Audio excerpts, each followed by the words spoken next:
अरिहन्ताणम् नमो सिद्धाणं नमो आयर्याणं नमो वज्रायाणं नमो लोये सौवसागूढम्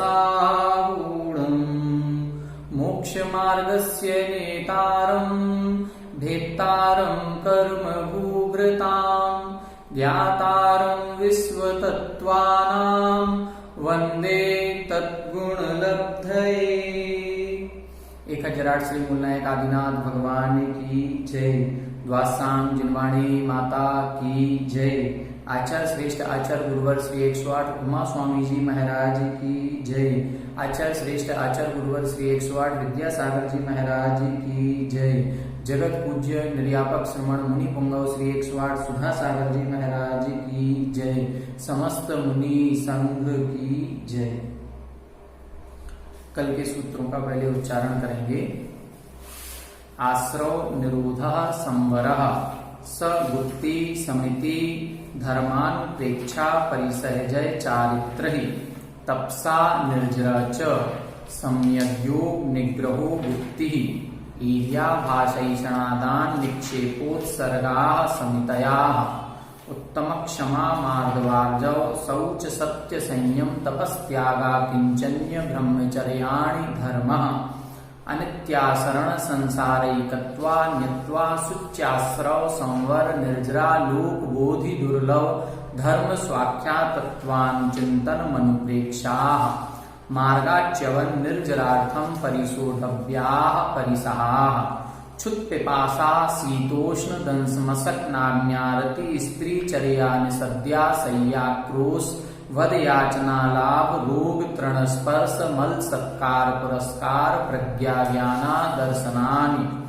सूक्ष्म सांप्राय छद्मस्थ वीतरागयोश चतुर्दश एकादश जिने वादर सांप्राये सर्वे ज्ञानावरणे प्रज्ञा ज्ञाने दर्शन मोहांतराययो रदर्शना लाभौ चारित्र मोहे नान्यारति स्त्री निसद्याक्रोश याचना सत्कार पुरस्काराः वेदनीये शेषाः एकादयो भाज्या युत्पदे कस्मिन्नैकोन विंशतेः सामायिकच्छेदोपस्थापना परिहार विशुद्धि सूक्ष्म सांप्राय यथाख्यात्मिति चारित्रम् अंसना वमोदर्य वृत्ति परिसंख्यान रस परित्याग विविक्त सय्यासन काय क्लेशा वायम तपः प्रायश्चित्त विनय वैयावृत्य स्वाध्याय विसर्ग ध्यानान्युत्तरम् नव चतुर्दश पंच द्विभेदा यथाक्रमं प्राग ध्यानात् आलोचना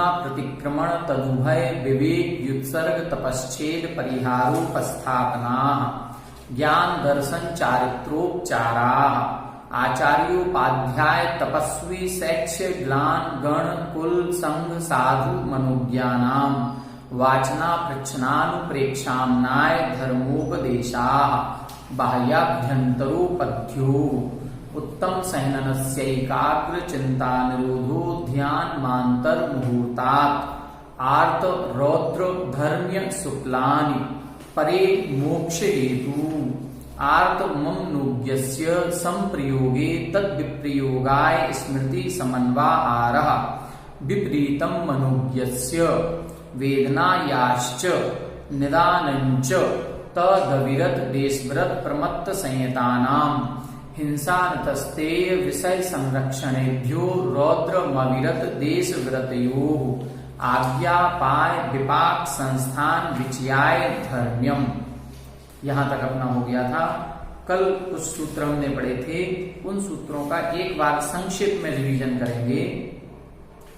कल अपन लोगों ने अंतरंग तप के भेदों के उत्तर भेद पढ़े थे, प्रायश्चित्त के 9 भेद, फिर विनय तप से अपन ने कल प्रारंभ किया था। विनय तप के 4 भेद दिए थे, ज्ञान विनय, दर्शन विनय, चारित्र विनय और उपचार विनय। सम्यक ज्ञान की या शास्त्रों की विनय करना ये ज्ञान विनय है। सम्यक दृष्टि जीवों की या सम्यक दर्शन की विनय करना ये दर्शन विनय है। चारित्रवान जो जीव हैं जिन्होंने सम्यक चारित्र धारण किया है, ऐसे अणुवृत्ति महावृत्ति इन सभी चारित्रवानों की विनय करना ये चारित्र विनय है। और उपचार विनय, उपचार विनय का मतलब है हमारे जो भी बड़े लोग हैं, हमारे माता पिता हैं, बुजुर्ग दादा दादी हैं, अथवा स्कूल आदि कॉलेज आदि में जो हमको पढ़ाते हैं, वो सब उनकी उपचार विनय कहलाती है।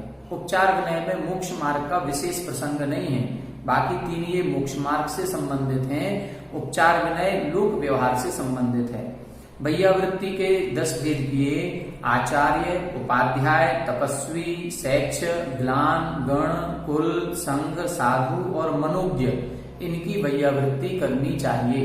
जो दीक्षा देते हैं, प्रायश्चित आदि देते हैं, जो संघ के नायक होते हैं वो आचार्य हैं, जो संघ में पठन पाठन का कार्य करते हैं वो उपाध्याय हैं, जो अत्यधिक उपवास आदि करते हैं, साधना में निरत रहते हैं, उन्हें तपस्वी कहते हैं, जो निरंतर ज्ञानाभ्यास में लगे रहते हैं वो शैक्ष हैं, जो रोगी साधु होते हैं वो ग्लान कहलाते हैं, गण, जो साधुओं का संघ होता है उस संघ को गण कहते हैं, एक ही आचार्य के सभी शिष्यों को कुल कहते हैं, ऋषि, मुनि, यति और अनगार ऐसा चतुर्विध संघ कहलाता है, साधु जो चिर प्रवर्जित हैं, जिनकी दीक्षा लिए बहुत समय हो गया, ऐसे मुनिराजों को साधु कहते हैं, और मनोज्ञ जो सभी के प्रिय हैं, जिनके प्रवचन आदि बहुत अच्छे लगते हैं, जिनके भक्तों को उनके पास बैठना अच्छा लगता है, ऐसे साधुओं को मनोज्ञ साधु कहा जाता है। इन सबकी वैयावृत्ति करनी चाहिए। वैयावृत्ति में हमने बताया था 4 प्रकार का दान दिया जा सकता है, उनके अंगोपांगों की सेवा शुश्रूषा की जा सकती है, और उनको आवश्यकता की जो भी वस्तुएं हैं जिनको उनकी आवश्यकता है वो उनको दी जा सकती है। स्वाध्याय के 5 भेद किए थे। पहले वाचन करें, अर्थात शुद्धता पूर्वक, शुद्ध उच्चारण पूर्वक अर्थ समझते हुए शास्त्र का पढ़ना, ये वाचन कहलाता है। उसमें कहीं कोई प्रश्न आ जाता है, जिज्ञासा होती है, तो उसके समाधान के लिए प्रश्न पूछना गुरु आदि से, तो वो प्रश्ना कहलाएगा। उसका बार बार जो पठन किया है उसका चिंतन करना, उसको हम अनुप्रेक्षा कहेंगे। आमनाय का मतलब है शुद्ध उच्चारण पूर्वक उन श्लोक, सूत्र, गाथा आदि का पाठ करना, ये आमनाय है।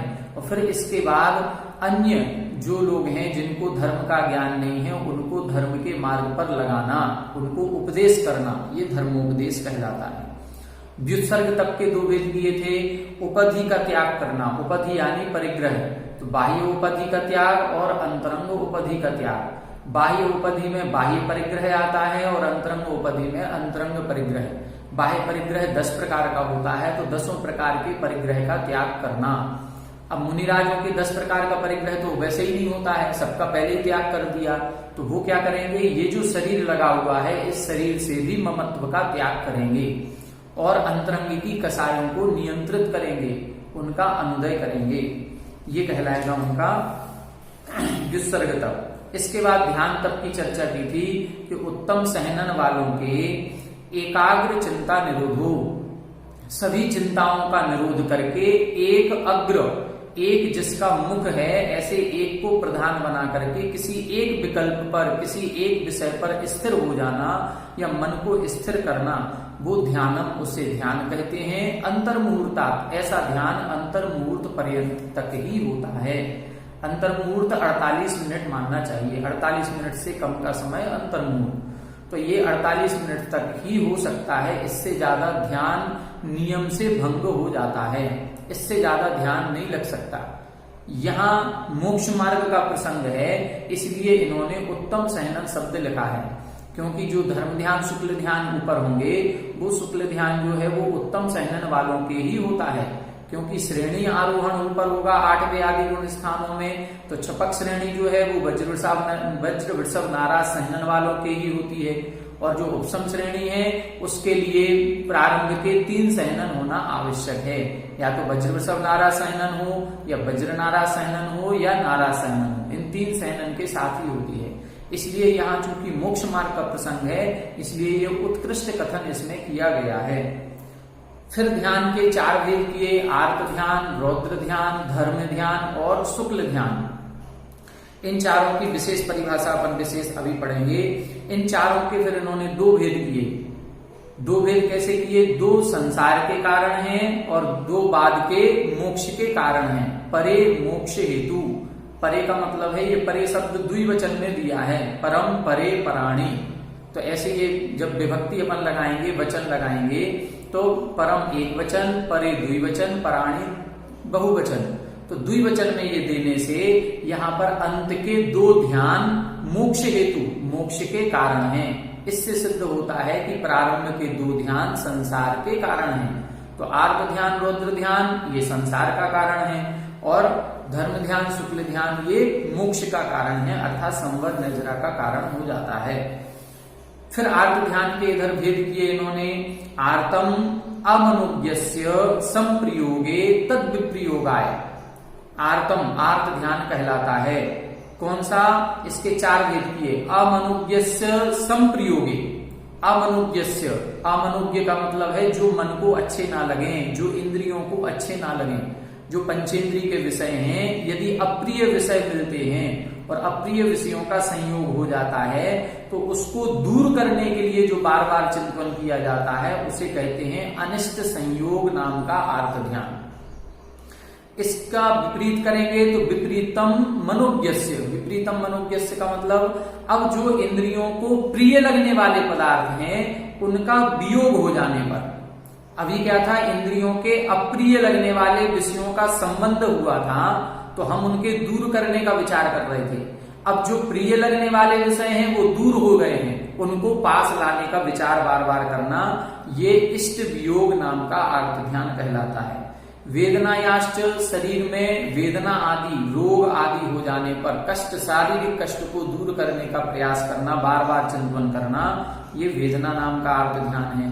और निदान अर्थात आगामी विषय भोगों की कामना करना, आगामी भविष्य की चिंता में ही डूबे रहना, ये निदान ध्यान कहलाएगा। ये चारों प्रकार का ध्यान कहाँ तक होता है? तब लिखा तत् अविरत, अर्थात अविरत असंयमी जीवों के होता है, देशव्रत यानी संयमा संयमी जीवों के होता है, और प्रमत्त संयत अर्थात छठवें गुण स्थानवर्ती मुनियों के भी होता है। विशेष क्या रखना है? विशेष ध्यान ये रखना है कि निदान को छोड़ करके केवल 3 ध्यान ही प्रमत्त संयतों के होंगे।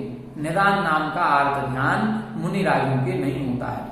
यदि मुनिराजों के निदान हो गया तो कई बार ऐसे प्रसंग देखने में आते हैं, तो या तो वो भावलिंगी साधु नहीं होंगे, और यदि भावलिंगी साधु होंगे और यदि किसी विषय भोग को देख करके अचानक निदान ध्यान हो जाता है तो उनके उसी समय गुणस्थान नीचे गिर जाएगा।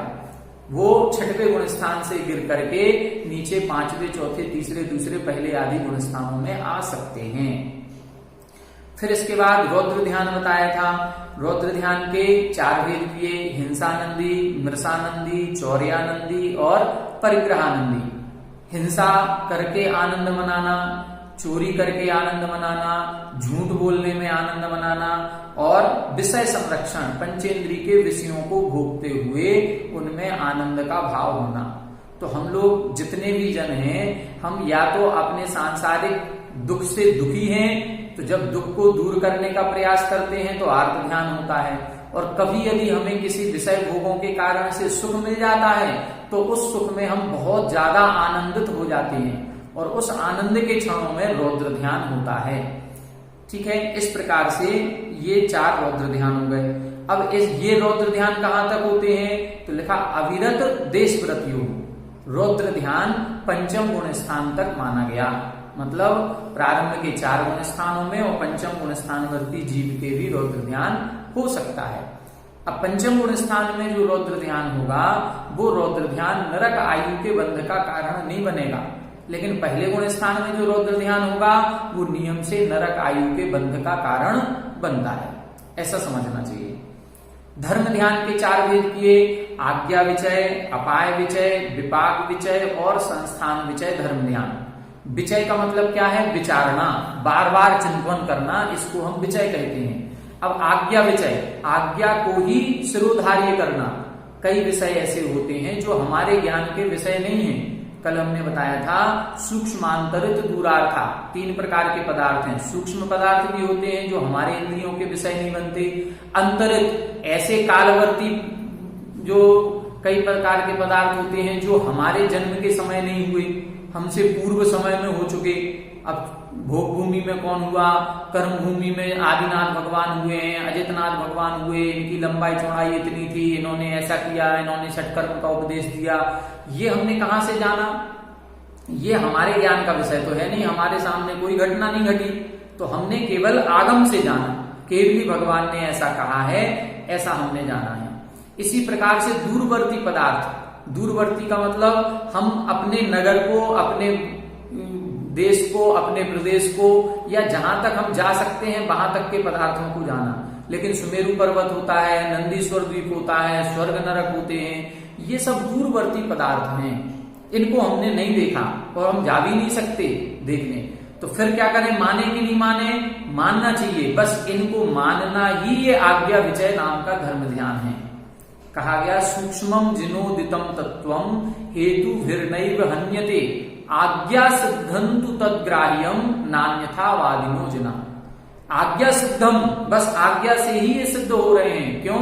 क्योंकि नान्यथा वादिनो जना, क्योंकि जिनेंद्र भगवान अन्यथावादी नहीं होते, जिनेंद्र भगवान झूठा निरूपण नहीं करते, सर्वज्ञ हैं, उनके ज्ञान में सब कुछ झलक रहा है। तो उनके ज्ञान के आधार पर ही हम अपना विश्वास, अपनी श्रद्धा उनके उस पर लगाएंगे, तो हमारा आज्ञा विजय धर्म ध्यान बन जाता है। ठीक है, आगम में जो कहा है वो बिल्कुल सत्य कहा है, बस इसको स्वीकार करना, ये कहलाएगा आज्ञा विजय नाम का धर्म ध्यान। और फिर आगम के हिसाब से अपनी क्रियाओं को करना। अपाय विचय में क्या बताया था?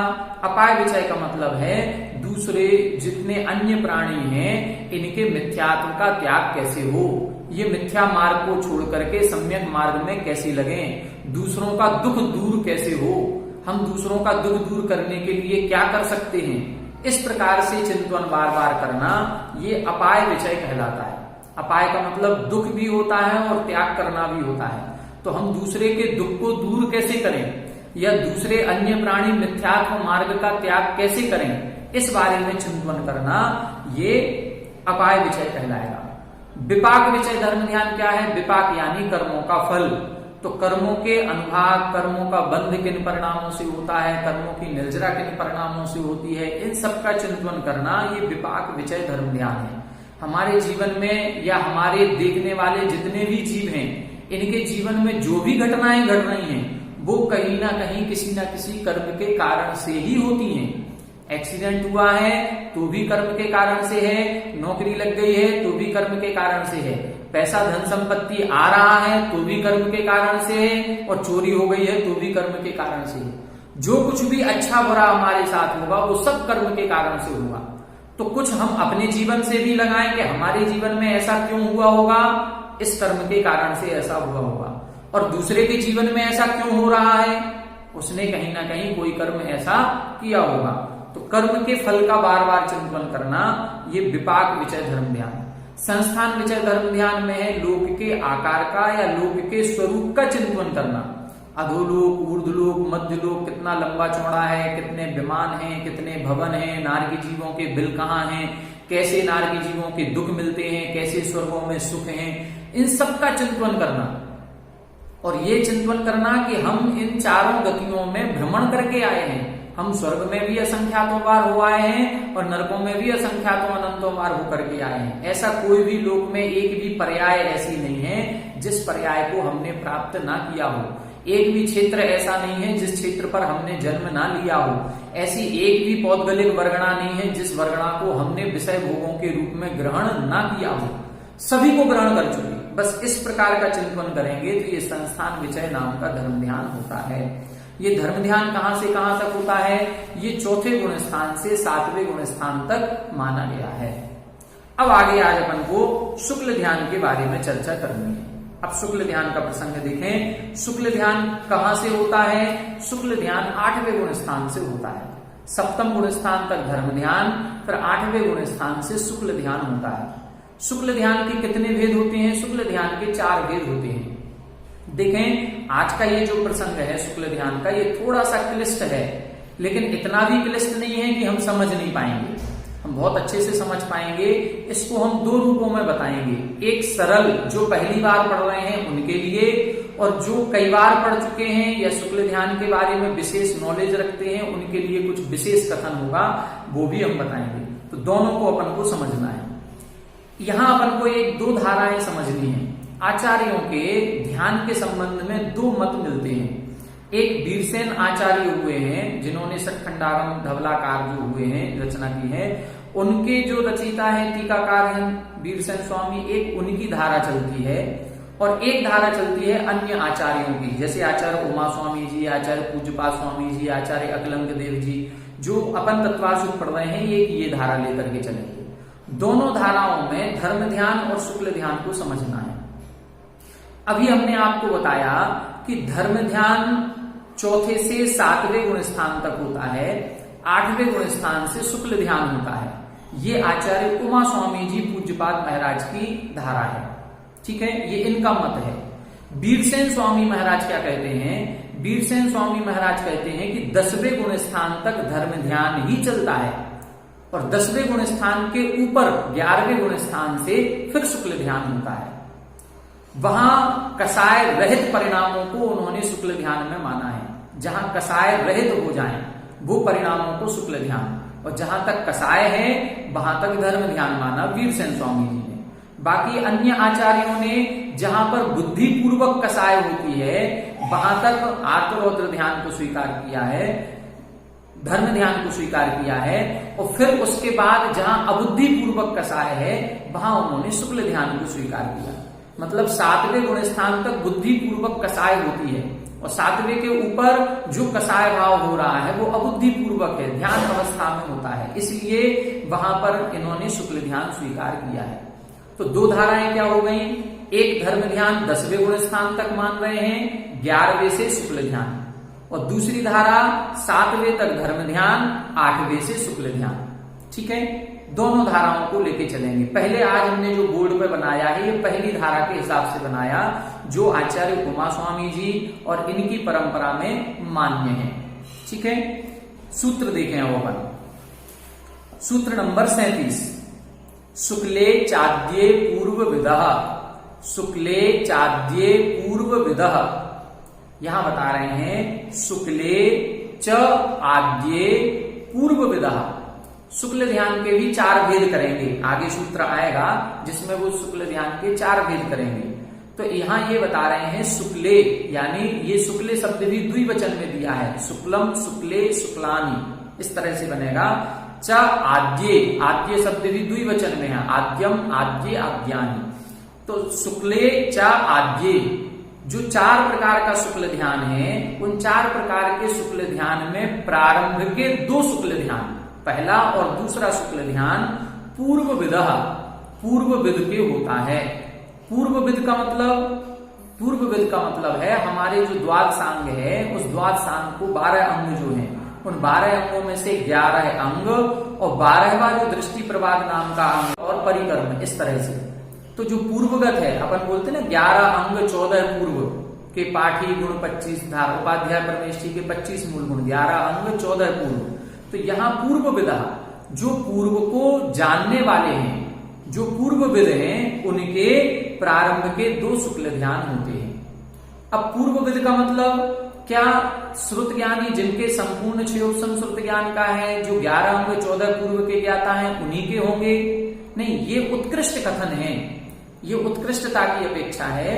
जघन्य से भी यदि किसी को अपने आचरण परक ज्ञान है, जैसे कहा जाता है अष्ट प्रवचन मातृका का जघन्य ज्ञान होता है मुनिराजों के, अपन आगे जाकर के पढ़ेंगे पुलाक व पुष्पशील आदि साधनों की चर्चा, उनके जब श्रुत का कथन किया गया तब उसमें यही बताया गया कि मुनिराजों के जघन्य श्रुत कितना होता है?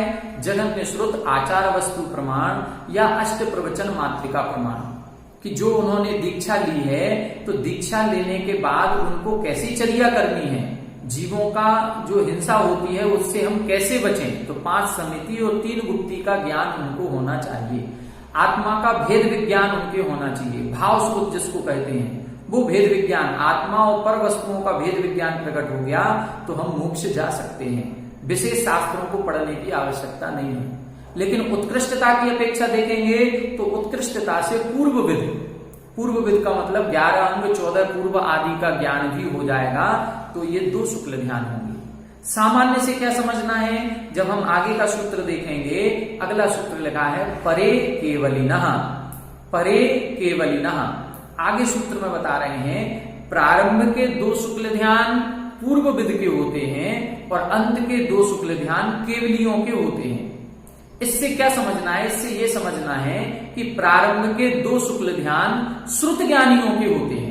अब वो श्रुत ज्ञान जघन्य हो या उत्कृष्ट हो, कुछ भी हो, इससे कोई विशेष फर्क नहीं पड़ता है, लेकिन प्रारंभ के जो 2 शुक्ल ध्यान होंगे, पहला और दूसरा, ये श्रुत ज्ञानियों के होंगे और अंत के 2 शुक्ल ध्यान ये केवल ज्ञानियों के होंगे।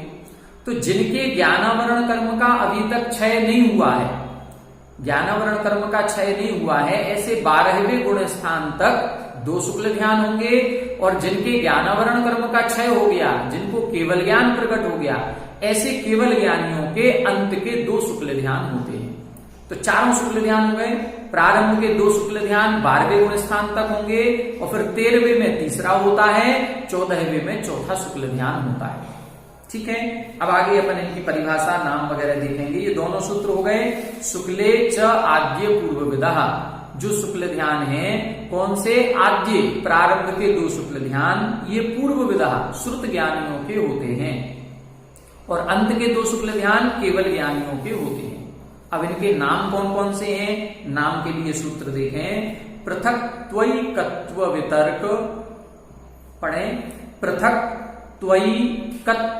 वितर्क, पृथक्त्वैकत्व वितर्क, सूक्ष्म क्रिया प्रतिपाति, सूक्ष्म क्रिया प्रतिपाति, व्युपरत क्रिया निवर्तीनि, व्युपरत क्रिया निवर्तीनि, पृथक्त्वैकत्व वितर्क, सूक्ष्म क्रिया प्रतिपाति, व्युपरत क्रिया निवर्तीनि। देखें इधर, पृथक्त्व पहले क्या निकलेगा, पृथक्त्व, फिर निकलेगा एकत्व। पृथक्त्वैकत्व लिखा है तो पहले निकला पृथक्त्व, फिर एकत्व, फिर लिखा है वितर्क।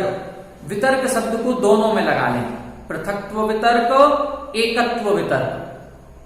वितर्क शब्द दोनों में लगा लिया, पृथक्त्व वितर्क, एकत्व वितर्क। फिर तीसरा लिखा सूक्ष्म क्रिया प्रतिपाति। इसको जब अपन विच्छेद करेंगे तो नाम निकलेगा सूक्ष्म क्रिया अप्रतिपाति। क्रिया के बाद आ छुपा हुआ है, इधर संधि हुई है, तो संधि हो जाने के कारण वो अप्रतिपाती का आ हमको दिखाई नहीं दे रहा है। जब हम विच्छेद करेंगे तो इसमें निकलेगा सूक्ष्म क्रिया अप्रतिपाती।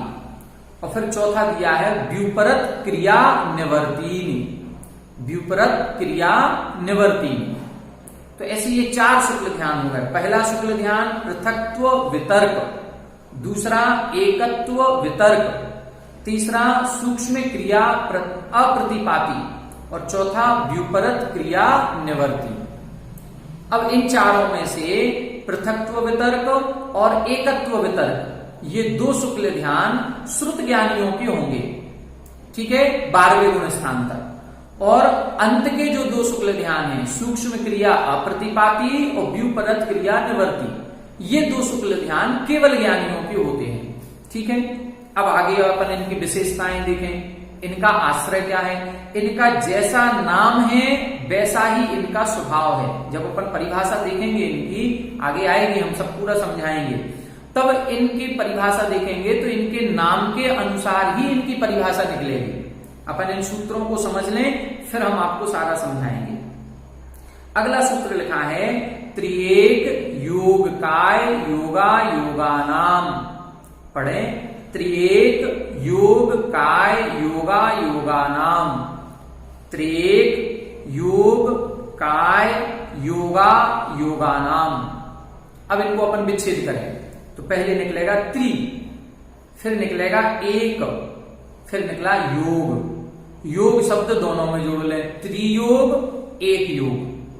ठीक है, त्रिएक योग लिखा तो त्रियोग एक योग। फिर आगे दिया है काय योग, और फिर आगे निकलेगा अयोगा नाम। काय योग जो लिखा है उसमें ग दीर्घ है, उस दीर्घ में से आ निकलेगा तो अयोगा नाम। क्या क्या निकला शब्द देखें फिर से, त्रि एक योग, योग शब्द दोनों में जोड़े, त्रियोग एक योग, फिर काय योग, फिर अयोगा नाम। मतलब क्या हुआ, इनको हम क्रम से लगाएंगे। पहला जो शुक्ल ध्यान है पृथक्त्व वितर्क, ये तीनों योगों से होता है। यहां आलंबन बता रहे हैं कि किस आलंबन से ये ध्यान होते हैं। तो पहला जो शुक्ल ध्यान होगा पृथक्त्व वितर्क, वो त्रियोग, तीनों योगों से, कभी मन योग होगा, कभी वचन योग होगा, कभी काय योग होगा। दूसरा शुक्ल ध्यान एक योग। अब ये एक योग कौन सा होगा, मन योग होगा कि वचन योग की काय योग, ये कोई भी हो सकता है, लेकिन होगा एक। पहले शुक्ल ध्यान में देखो पृथक शब्द लिखा है, पृथक्त्व का मतलब होता है बदलता रहेगा।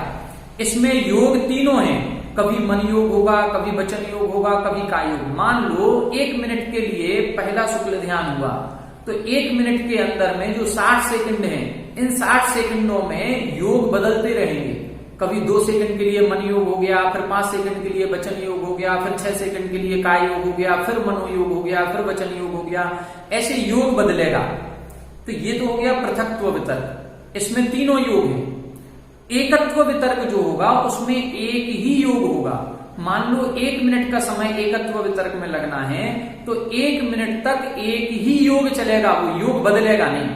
यदि वचन योग में प्रवेश किए हैं तो पूरे ध्यान पर्यंत, दूसरे ध्यान पर्यंत वचन योग ही रहेगा।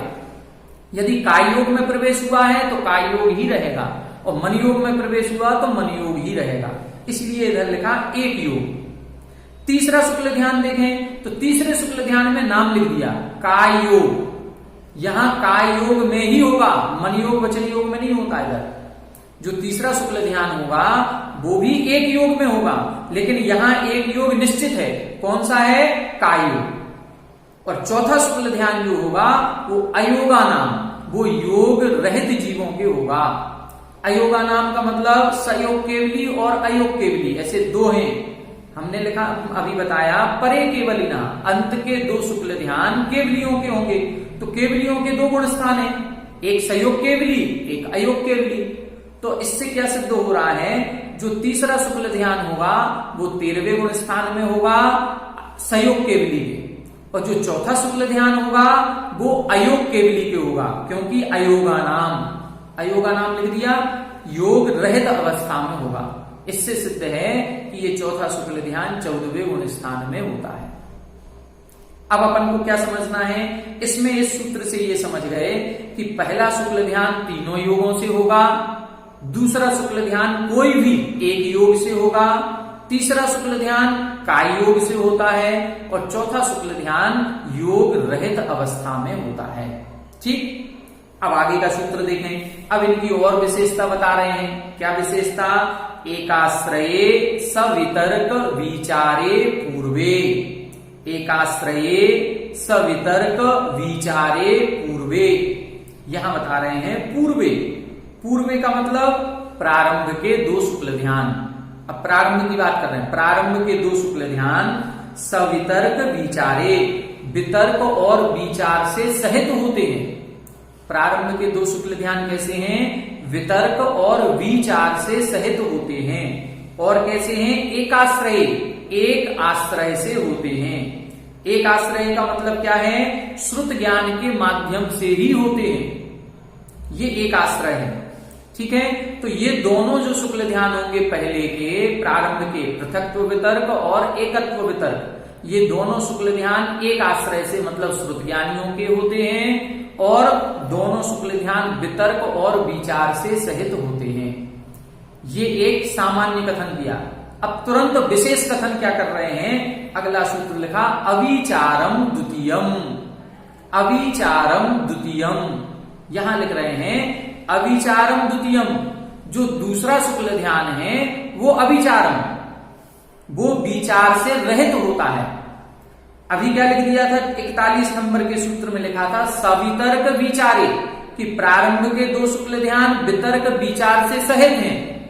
यहां सामान्य कथन है कि वितर्क से भी सहित हैं, विचार से भी सहित हैं, लेकिन तुरंत लिखा दूसरा शुक्ल ध्यान विचार से रहित होता है।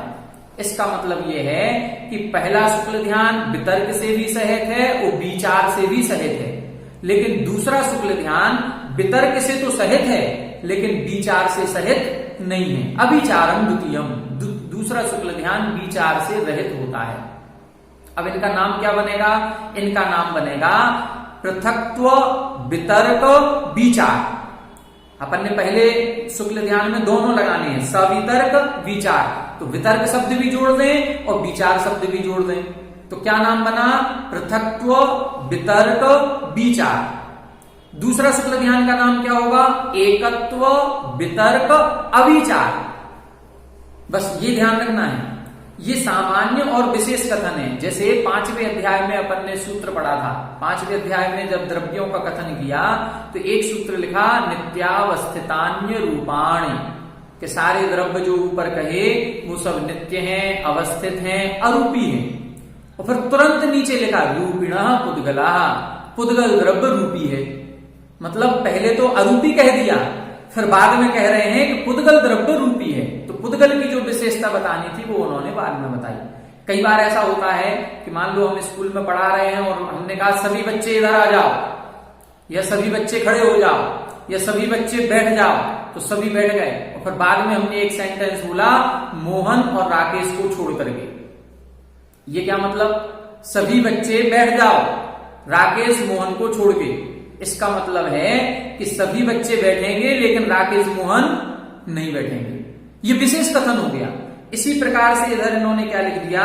एकाश्रय सवितर्क विचारे पूर्वे, प्रारंभ के दो शुक्ल ध्यान वितर्क विचार से सहित हैं लेकिन दूसरा शुक्ल ध्यान विचार से रहित होता है। अब प्रश्न मन में आ रहा होगा वितर्क क्या है और विचार क्या है, ये तो समझाएं। तो अब अगले दो सूत्र जो लिखे हैं उन दो सूत्रों में वितर्क और विचार की परिभाषा बता रहे हैं। क्या है वितर्क की परिभाषा? अगला सूत्र लिखा वितर्कः श्रुतम, वितर्कः श्रुतम। यहां बताया वितर्क कहते हैं श्रुत ज्ञान को। श्रुत ज्ञान जो होता है उसको वितर्क कहते हैं। अपन कहते हैं ना तर्क वितर्क मत करो ज्यादा। तर्क वितर्क का मतलब ऊहापोह करना, मन में ही संकल्प विकल्प करना, ठीक है, उसको बोलते हैं वितर्क। तो श्रुत ज्ञान का नाम वितर्क है। तो हमने पहले ही कहा कि पहले प्रारंभ के दो शुक्ल ध्यान श्रुत ज्ञानियों के होते हैं, तो उनमें वितर्क होता है। फिर लिखा विचार किसे कहते हैं? पहला शुक्ल ध्यान विचार सहित है और दूसरा शुक्ल ध्यान विचार रहित है। तो पहले ये बताओ विचार होता क्या है? तब इधर विचार के लिए लिखा विचारोर्थ व्यंजन योग संक्रांति, विचारोर्थ व्यंजन योग संक्रांति, विचारोर्थ व्यंजन योग संक्रांति। यहां बता रहे हैं विचारः, विचार किसे कहेंगे? अर्थ व्यंजन योग संक्रांति। संक्रांति शब्द तीनों में जोड़े, अर्थ संक्रांति, व्यंजन संक्रांति, योग संक्रांति। संक्रांति शब्द तीनों में जोड़ेंगे, अर्थ संक्रांति, व्यंजन संक्रांति और योग संक्रांति। संक्रांति का मतलब परिवर्तन होना। अपन पढ़ते ना मकर संक्रांति। मकर संक्रांति का मतलब क्या है? सूर्य धनु राशि को छोड़ करके मकर राशि में प्रवेश हुआ, तो एक राशि को छोड़ के दूसरी राशि में आना, इसका नाम है संक्रांति। तो वो धनु को छोड़ के मकर में आया तो हमने मकर संक्रांति कह दिया। जब मीन को छोड़ करके मेष में आएगा तो कहेंगे मेष संक्रांति। तो संक्रांति का मतलब क्या है? बदलना। तो यहां क्या बदलेगा? अर्थ संक्रांति। अर्थ का मतलब पदार्थ, द्रव्य। कभी जब जो आत्मा चिंतन कर रही है, कभी वो आत्मा चिंतन करेगी तो कभी द्रव्य का चिंतन करेगी, कभी पर्याय का चिंतन करेगी, कभी गुण का चिंतन करेगी। अर्थ में क्या लगाएंगे? द्रव्य गुण पर्याय तीनों। तो अर्थ में क्या लगेगा? तीनों। तो तीनों बदलते रहेंगे। 1 मिनट का मान लो ध्यान है तो उस 1 मिनट में हो सकता है कि 10 सेकंड तक द्रव्य का चिंतन कर रहे थे, फिर 10 सेकंड के बाद अब पर्याय का चिंतन करने लगे, फिर उसके गुण का चिंतन करने लगे। तो ये बदलता रहेगा, इसको बोलते हैं संक्रांति। तो अर्थ संक्रांति। व्यंजन, व्यंजन का मतलब क्या होता है? जो वर्ण का चिंतन किया जा रहा है, जैसे ह्रीम, श्रीम, ओम, क, ख, ग, ये जितने भी बीजाक्षर हैं, इन बीजाक्षरों का चिंतन किया जाता है, इन बीजाक्षरों का ध्यान किया जाता है। तो इन बीजाक्षरों को बदलते रहेंगे, कभी ह्रीम का चिंतन करने लगे, कभी श्री पर पहुंच गए, कभी ओम का चिंतन होने लगा, कभी का बीजाक्षर का चिंतन कर रहे थे, कभी खा बीजाक्षर का करने लगे। तो ये कहलाएगी व्यंजन संक्रांति। अर्थ संक्रांति में कभी द्रव्य, कभी गुण, कभी पर्याय। व्यंजन संक्रांति में कभी ह्रीम का, कभी ओम का, कभी श्रीम का, इस प्रकार बीजाक्षर बदलेंगे, वो शब्द बदल जाएगा। और योग संक्रांति का मतलब है कभी मन योग, कभी वचन योग, कभी काय योग, तीनों योग ये आपस में बदलते रहेंगे। तो जिस ध्यान में ये तीनों बदलते रहते हैं उसको बोलते हैं विचार। तो पहला जो शुक्ल ध्यान है वो विचार से सहित है। इसका मतलब क्या हुआ, जो पहला शुक्ल ध्यान हो रहा है पृथक्त्व, वितर्क, विचार। पृथक्त्व, पृथक्त्व यानी अलग अलग, पृथक पृथक करना, अपन कहते पृथक पृथक करो, पृथक पृथक लोगों को दो, पृथक का मतलब अलग अलग। तो यहां ये बता रहे हैं पृथक्त्व, वितर्क, विचार में सारी चीज अलग अलग हो रही हैं श्रुतज्ञानियों के, वितर्क से सहित है, लेकिन उसमें विचार यानी परिवर्तन होता रहेगा। परिवर्तन किसमें होगा, अर्थ में परिवर्तन होगा, व्यंजन में परिवर्तन होगा और योगों में परिवर्तन होगा। ये तीनों चीजों का परिवर्तन पहले शुक्ल ध्यान में होता है। दूसरे शुक्ल ध्यान में ऐसा कोई परिवर्तन नहीं होता। यदि पर्याय का चिंतन कर रहे हैं तो पूरे ध्यान में जितना भी समय लगेगा पर्याय का ही चिंतन करते रहेंगे। मन योग से कर रहे थे तो मन योग ही रहेगा, वचन योग होगा तो वचन योग ही रहेगा, काय योग था तो काय योग ही रहेगा। दूसरे शुक्ल ध्यान में ये परिवर्तन नहीं होता। ठीक है, तो ये दो शुक्ल ध्यान अपन ने पढ़ लिए। पहला शुक्ल ध्यान पृथक्त्व, वितर्क, विचार। दूसरा शुक्ल ध्यान पृथक्त्व, वितर्क, अविचार। ठीक। तीसरा और चौथा शुक्ल ध्यान स्पष्ट है, पहले ही बता दिया। तीसरा और चौथा शुक्ल ध्यान जो होता है वो केवल ज्ञानियों के होता है। केवल ज्ञानियों में से भी जो तीसरा शुक्ल ध्यान होगा वो काय योग से होगा, मतलब योग सहित, मतलब 13वें गुण स्थान में सहयोग केवली के होगा।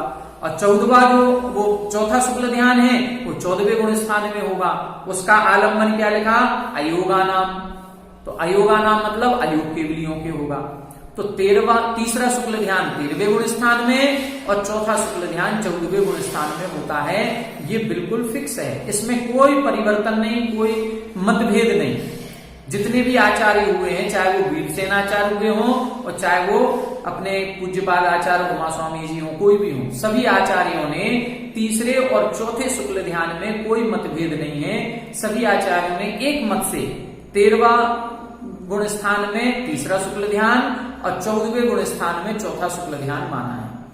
पहले और दूसरे शुक्ल ध्यान में कुछ विशेष चर्चाएं हैं। अपन पहले इस चार्ट को समझ लें, इन शुक्ल ध्यान से होता क्या है। पहले शुक्ल ध्यान को देखेंगे। पहले शुक्ल ध्यान का नाम हमने लिखा पृथक्त्व, वितर्क, विचार। ठीक है, इसका गुण स्थान क्या है, ये होता है 8 से 11।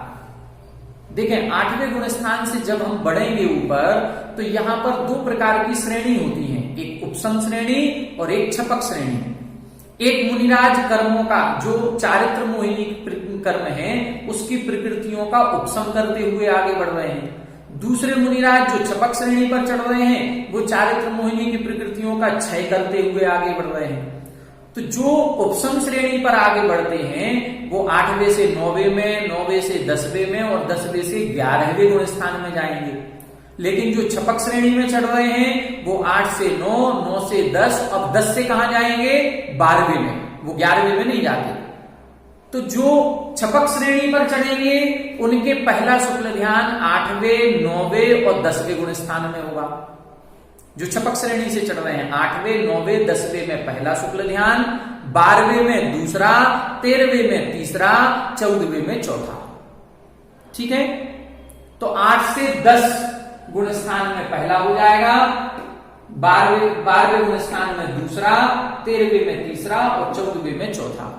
लेकिन जो मुनिराज उपसम श्रेणी से चढ़ेंगे वो उपसम श्रेणी से चढ़ते समय 11वें गुण स्थान से नीचे आते हैं। नीचे आते हैं तो फिर वहां पर अपन पहला शुक्ल ध्यान 8वें से 10वें तक, यहां 10 कर लें 11 की जगह, ये 8वें से 10, 8 से 10 तक पहला, फिर 11वें में, अब देखिए 11वें और 12वें में 2 धाराएं चलती हैं। एक मत से 11वें गुण स्थान में दोनों शुक्ल ध्यान और एक मत से 12वें गुण स्थान में भी दोनों शुक्ल ध्यान। कैसे लगाते हैं इसको अपन समझें, पहले ये समझ लें। इनका आलंबन क्या है? पहले शुक्ल ध्यान का आलंबन तीनों योग, दूसरे शुक्ल ध्यान का आलंबन कोई एक योग, तीसरे शुक्ल ध्यान का आलंबन काय योग और चौथे शुक्ल ध्यान का आलंबन अयोगी अवस्था। यहां आलंबन की आवश्यकता नहीं पड़ती। इनका फल क्या है, क्या होता है?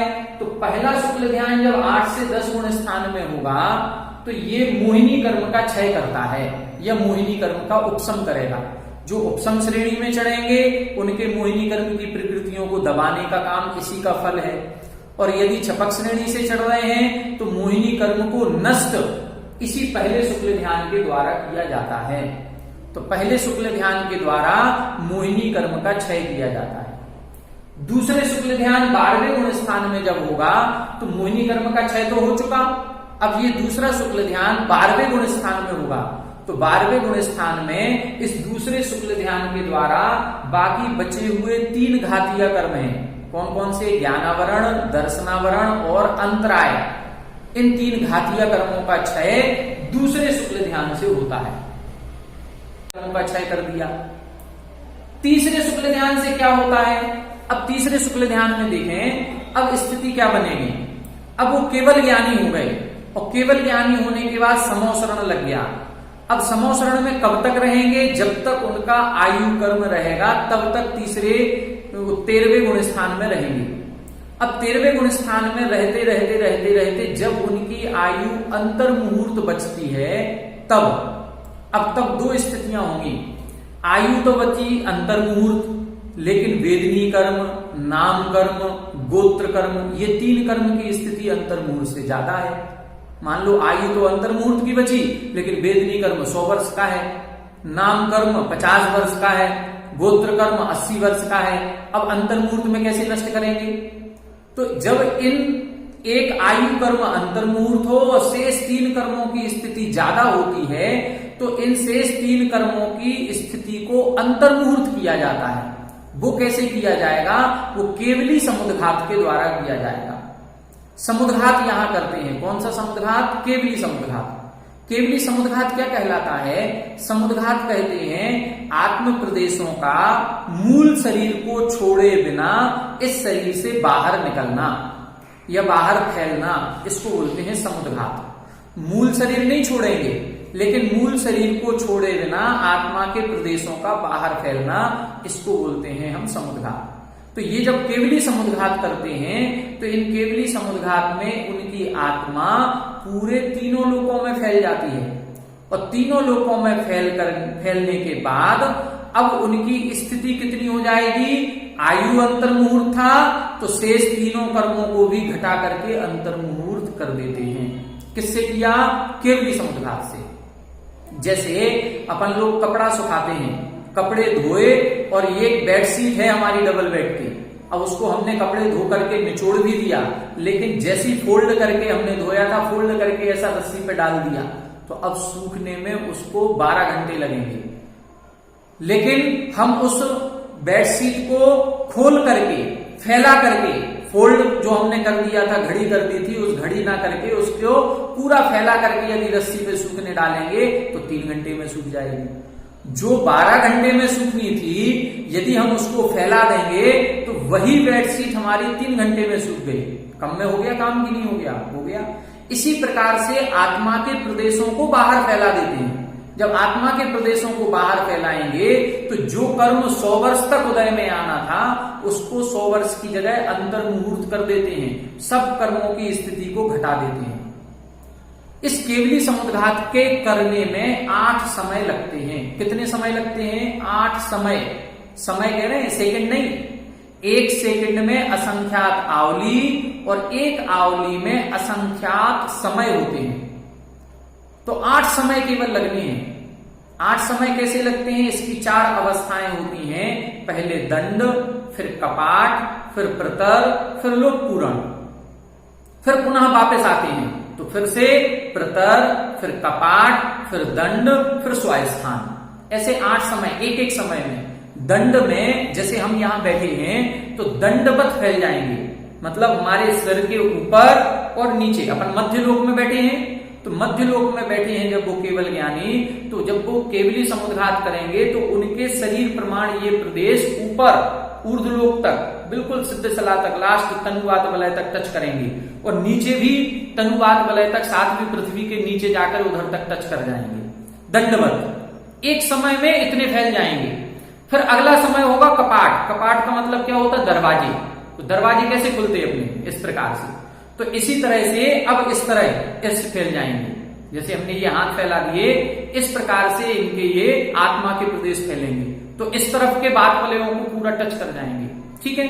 अब जैसे ही वो लोक के अंत को टच करेंगे, ये हुआ कपाट। फिर लोक पूरण में जो आत्मा के प्रदेश हैं वो पूरे तीनों लोकों में फैल जाएंगे, बाकी और जो स्थान बचा। और जैसे ही लोक पूरण होगा तो संपूर्ण बात वलयों में भी फैल जाते हैं। फिर वापस उनको संकुचित करेंगे तो फिर से वापस 3 लोक में आएंगे, फिर कपाटवत होंगे, फिर दंडवत होंगे, तो फिर स्वास्थान हो जाएंगे। तो ऐसे 8 समय में पूरा केवली समुद्घात होता है। तो ये जो तीसरा शुक्ल ध्यान है, इस तीसरे शुक्ल ध्यान के पूर्व ये क्रिया हो जाती है। तीसरे शुक्ल ध्यान के पहले ये क्रिया होगी, कौन सी? केवली समुद्घात की। जिन केवलियों के आयु कर्म अंतर्मुहूर्त और शेष 3 कर्म अघातिया, वेदनी, नाम और गोत्र, ये ज्यादा हैं तो उनकी स्थिति को अंतर्मुहूर्त कर देंगे। अब कितने? 3 कर्म, 4 कर्म अंतर्मुहूर्त हो गए। अब इसके बाद फिर यहां योग निरोध की क्रिया प्रारंभ होती है। योग निरोध करेंगे तो पहले योग निरोध में 3 योग हैं अभी उनके, मन योग भी है, वचन योग भी है, काय योग भी है। तो पहले स्थूल मनोयोग को सूक्ष्म मनोयोग करेंगे, फिर सूक्ष्म मनोयोग को नष्ट करेंगे, फिर स्थूल वचन योग को सूक्ष्म वचन योग करेंगे, फिर वचन योग को नष्ट करेंगे, फिर स्थूल काय योग को सूक्ष्म काय योग रूप करेंगे, और फिर जब सूक्ष्म काय योग बचेगा, देखो कितने थे? 3 हैं, मन योग, वचन योग, काय योग। और तीनों योग 2-2 प्रकार के, स्थूल मनोयोग, सूक्ष्म मनोयोग, स्थूल वचन योग, सूक्ष्म वचन योग, स्थूल काय योग, सूक्ष्म काय योग। तो पहले मनोयोग खत्म करेंगे, पहले स्थूल मनोयोग खत्म किया, फिर सूक्ष्म मनोयोग खत्म किया, फिर स्थूल वचन योग खत्म किया, फिर सूक्ष्म वचन योग कम किया, फिर इसके बाद स्थूल काय योग भी खत्म कर दिया। अब क्या बचा? सूक्ष्म काय योग। बस वो जो सूक्ष्म काय योग बचा है, उस सूक्ष्म काय योग में तीसरा शुक्ल ध्यान करेंगे। और तीसरे शुक्ल ध्यान के द्वारा जो अभी 3 अघातीय कर्मों को अंतर्मुहूर्त किया था, और आयु भी अंतर्मुहूर्त है, लेकिन अभी ये तीनों बराबर नहीं है। अंतर्मुहूर्त आयु भी है और अंतर्मुहूर्त बाकी 3 कर्म भी हैं, लेकिन अभी ये बराबर नहीं है। इनकी स्थिति को बराबर करते हैं। किससे? इस तीसरे शुक्ल ध्यान से। तीसरे शुक्ल ध्यान से चारों कर्मों की स्थिति बराबर हो जाएगी और काय योग भी नष्ट हो जाएगा। वो जो सूक्ष्म काय योग बचा था, वो सूक्ष्म काय योग में इन्होंने तीसरा शुक्ल ध्यान किया, और तीसरे शुक्ल ध्यान के द्वारा वो सूक्ष्म काय योग भी नष्ट हो गया और 4 कर्मों की स्थिति बराबर हो गई। अब 14वें गुण स्थान में प्रवेश करेंगे। अयोग के भी हो गए, और अयोग के भी होते ही अब 14वें गुण स्थान में चौथा शुक्ल ध्यान लगाएंगे। उस चौथे शुक्ल ध्यान के द्वारा जो बचे हुए अब अघातीय कर्म है 4, जिनकी स्थिति बिल्कुल बराबर है, तो आयु कर्म जितनी स्थिति बची है उतनी स्थिति में ही सारे कर्म धीरे धीरे नष्ट हो जाएंगे। तो 14वें गुण स्थान में चौथा शुक्ल ध्यान होता है। 14वें गुण स्थान का काल कितना है? 14वें गुण स्थान का काल बताते हैं कि जो रिद्धिधारी, वचन बल रिद्धि के धारी मुनिराज हैं, वचन बल रिद्धिधारी के मुनिराज अ, ई, उ, ऋ और लृ, ये 5 अक्षर जो लघु अक्षर हैं, दीर्घ नहीं, बड़ा आ आम का नहीं, बड़ी ई ईंट की नहीं, छोटा आ, छोटी ई, छोटा उ, ह्रस्व 5 लघु अक्षर बोलने में जितना समय लगाते हैं उतना समय 14वें गुण स्थान का काल है, और उतने समय की ही उनकी आयु बचती है। तो एक एक समय में उतनी उतनी आयु भोगते हुए शेष 85 प्रकृतियों का क्षय करते हैं 14वें गुण स्थान में। पहले उपांत समय में 72 प्रकृतियां नष्ट होती हैं और अंतिम समय में 13 प्रकृतियां नष्ट होती हैं। ऐसे 85 प्रकृतियों को नष्ट करके और फिर सिद्धालय में विराजमान हो जाते हैं। तो ऐसे ये 4 शुक्ल ध्यान हुए। पहले शुक्ल ध्यान से मोहिनी कर्म का नाश किया, दूसरे शुक्ल ध्यान से तीनों घातीय कर्मों का नाश किया, फिर 13वें गुण स्थान के अंतिम अंतर मुहूर्त में पहले केवली समुद्घात के द्वारा शेष तीनों कर्मों की स्थिति को आयु कर्म के और चारों को मतलब अंतर मुहूर्त कर देते हैं। अंतर मुहूर्त करने के बाद तीसरा शुक्ल ध्यान करेंगे, तीसरे शुक्ल ध्यान के द्वारा चारों कर्मों को बराबर करेंगे और सूक्ष्म कायोग का भी अभाव करेंगे और फिर चौथे शुक्ल ध्यान के द्वारा 14वें गुण स्थान में शेष अघातीय कर्मों को नष्ट कर देंगे। तो ये 4 शुक्ल ध्यान होते हैं। पहला शुक्ल ध्यान मोहिनी कर्म का क्षय, दूसरा शुक्ल ध्यान घातीय कर्मों का क्षय, तीसरे शुक्ल ध्यान से चारों कर्मों की स्थिति को बराबर करना और सूक्ष्म कायोग को भी नष्ट करना, और चौथे शुक्ल ध्यान के द्वारा अघातीय कर्मों का क्षय होता है। पहला शुक्ल ध्यान 8 से 10 गुण स्थान में, दूसरा शुक्ल ध्यान 12वें में, तीसरा 13वें में, चौथा 14वें गुण स्थान में होता है। ये एक धारा अपनी हो गई।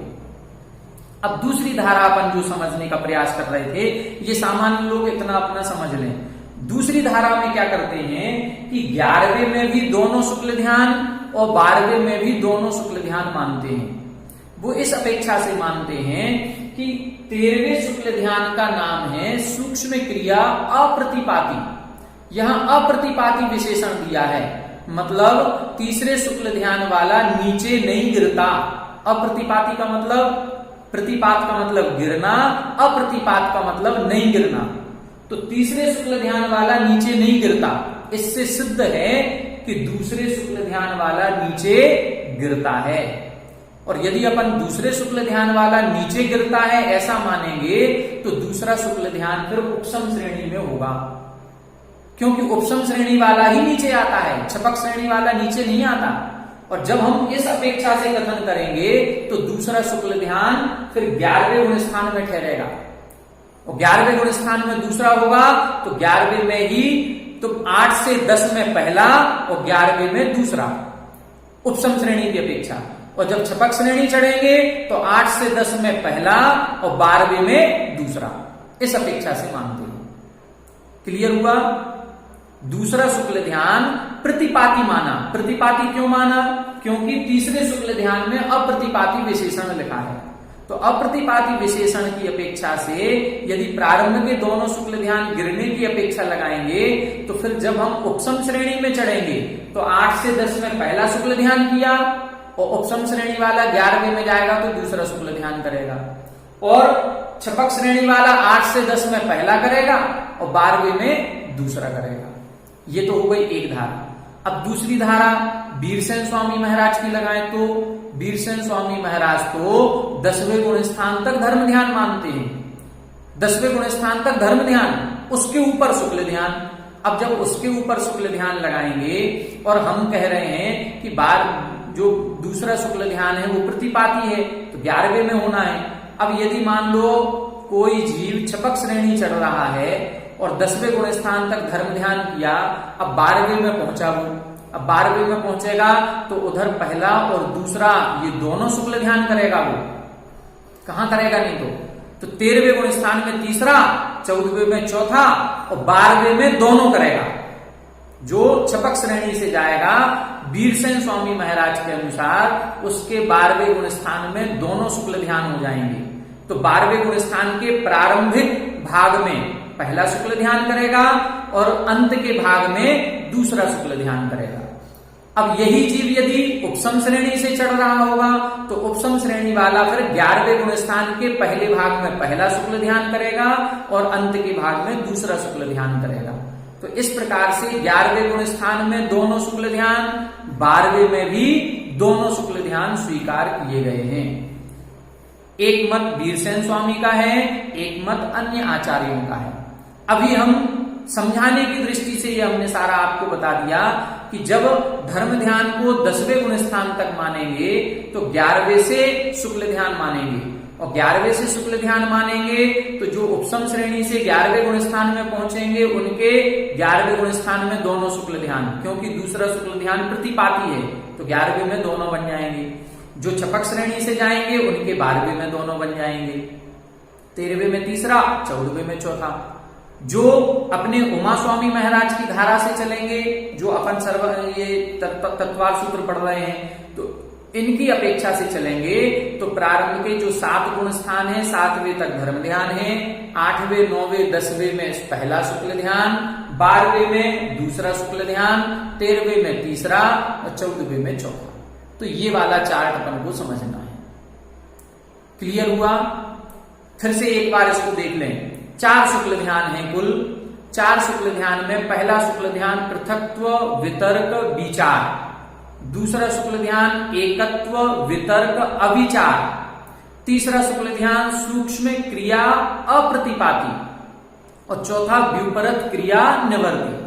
पृथक्त्व वितर्क विचार, पृथक्त्व का मतलब जहां अलग अलग है, एक रूप नहीं है, ठीक है। जहां पर परिवर्तन होता है उसको हम विचार कहते हैं। जहां संक्रांति होती है, संक्रांति किसमें होगी? अर्थ संक्रांति, व्यंजन संक्रांति, योग संक्रांति। जहां द्रव्य से पर्याय, पर्याय से द्रव्य या द्रव्य से गुण, गुण से पर्याय होता रहता है, ये अर्थ संक्रांति है। व्यंजन संक्रांति में जहां पर जो अक्षर का ज्ञान कर रहे थे, ध्यान कर रहे थे, वो अक्षर बदलता रहेगा, कभी क, कभी ख, कभी ग, किसी भी बीजाक्षर का ध्यान करेंगे तो वो अक्षर बदलेगा उनका। और योग संक्रांति में मन योग, वचन योग, काय योग, ये आपस में बदलते रहते हैं। तो ये संक्रांति जहां होती है उसको हम पहला शुक्ल ध्यान कहते हैं। प्रारंभ के 2 शुक्ल ध्यान श्रुत ज्ञानियों के होते हैं, इसलिए वितर्क शब्द लगाया गया। तो पहला शुक्ल ध्यान वितर्क से सहित है और विचार से भी सहित है। ये योगों की पलटन या अर्थ की पलटन होती रहती है। दूसरा शुक्ल ध्यान एकत्व वितर्क, एकत्व का मतलब एक रूप में ही होता है। अब एक रूप में ही होगा तो यदि द्रव्य का चिंतन कर रहे थे तो द्रव्य का ही करेंगे, अब द्रव्य से पर्याय पे नहीं जाएंगे। यदि क अक्षर का बीजाक्षर का चिंतन कर रहे थे तो का ही चिंतन करेंगे, खा ग पे नहीं जाएंगे। एक ही वर्ण लेंगे, एक ही द्रव्य या पर्याय लेंगे और एक ही योग रहेगा, यहां बदलेगा नहीं, इसीलिए लिखा अविचार। ठीक है, एकत्व वितर्क अविचार। ठीक है। तीसरा शुक्ल ध्यान है सूक्ष्म क्रिया अप्रतिपाती, जहां पर सूक्ष्म क्रिया रह गई है। सूक्ष्म क्रिया कौन सी? केवल काय योग रह गया, वो भी सूक्ष्म।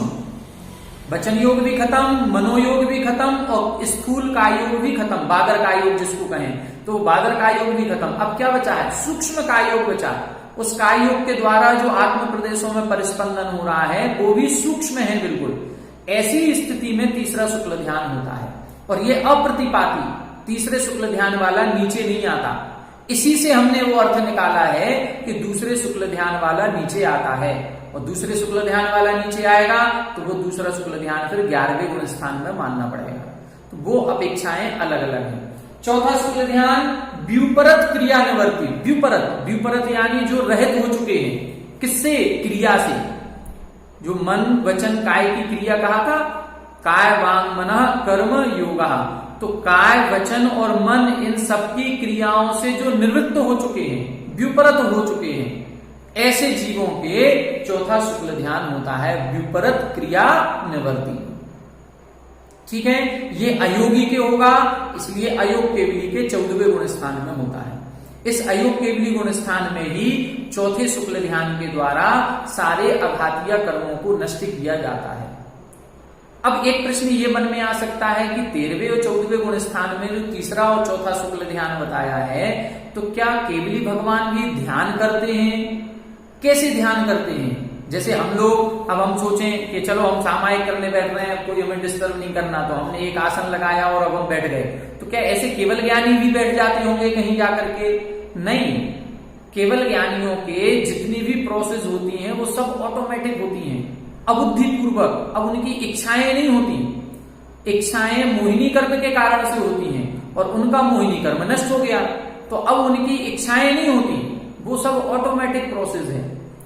तो 13वें गुण स्थान में मान लो एक कोई मुनिराज हैं और उनको 8 वर्ष अंतर मुहूर्त की अवस्था में केवल ज्ञान हो गया और उनकी आयु 1 पूर्व कोटि की है, तो 8 वर्ष अंतर मुहूर्त में केवल ज्ञान हो जाने के बाद अब ये 1 पूर्व कोटि तक क्या करेंगे? इनके कौन सा ध्यान रहेगा? इनके कोई भी ध्यान नहीं रहता, पूरे जीवन भर कोई ध्यान नहीं रहेगा इनके। जो तीसरा शुक्ल ध्यान होता है, वो तीसरा शुक्ल ध्यान कब होता है?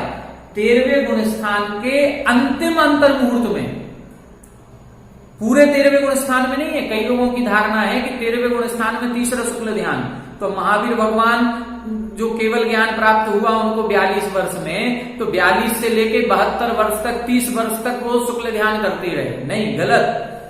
तीसरा शुक्ल ध्यान जो होता है वो बिल्कुल जब अंतिम अंतर मुहूर्त बचता है 13वें गुण स्थान का, उस समय होता है। तो उस समय ध्यान की प्रोसेस, जब योग निरोध करते हैं, तो योग निरोध की प्रोसेस, जैसे महावीर भगवान के 3 दिन पहले योग निरोध हो गया, त्रयोदशी के समवसरण नष्ट हो गया और योग निरोध कर लिए। कोई आदिनाथ भगवान का शायद 1 महीने का योग निरोध का काल है, तो वो योग निरोध का मतलब है समवसरण नष्ट हो जाना। अब दिव्य ध्वनि आदि नहीं होगी, अब किसी एक स्थान विशेष पर अपने आप पहुंच जाएंगे, वो अपने आप कैलाश पर्वत पर पहुंच गए वो, और उधर जाकर के उनका योग निरोध हो गया, अब समवसरण नहीं लगेगा। लेकिन अभी भी ध्यान नहीं हो रहा है, अभी ध्यान नहीं है। ध्यान कब होगा?